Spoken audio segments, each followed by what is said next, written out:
रह जाएंगी और प्यार भी यहीं रह जाएगा और पैसा भी यहीं रह जाएगा, सब कुछ यहीं रह जाएगा। सो किसी से कोई लेना देना नहीं है। जो मुझे प्यार करता है मैं उनसे प्यार करती हूँ, और जो मुझसे नफरत भी करता है आई लव यू उनको भी। देखिए काजल लखमानी आज लाइव आई थी और लाइव आकर उन्होंने बहुत प्यारा सा बात बोला है कि जिससे नफरत करना चाहिए उनसे भी नफरत नहीं कर रही हूँ, उनको भी आई लव यू बोल रही है।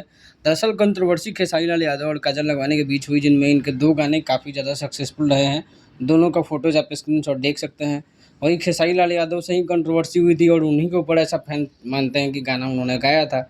और एक फ़ोटो डाला है उन्होंने किसी बुजुर्ग आदमी के साथ और लिखा है मिलिए मेरे बॉयफ्रेंड से। इस फ़ोटो को लगाने का उद्देश्य ये है कि आप लोग कमेंट जाके पढ़िएगा इस पोस्ट में, क्या कितना भद्दा कमेंट है। वहीं खेसारी लाल यादव के बारे में बात कर लेते हैं। खेसारी लाल यादव ने 2 गाने लाए थे, 2-3 गाने, जिसमें हेलो गाइस अभी भी 2 नंबर पर ट्रेंडिंग में है। व्यूज़ भले नहीं जा रहा हो उतना, और अहिरान गाना जो है वो भी 9 दिन हो गया 7 मिलियन के आसपास, थोड़ा-सा अनसक्सेस गाना है। सक्सेसफुल गाने की बात करें तो एक गाना आया था पलंग सागवान के, अब जाके 500 मिलियन क्रॉस हुआ है। इसके भी सेलिब्रेशन के लिए उन्होंने फ़ोटो पोस्ट की थी।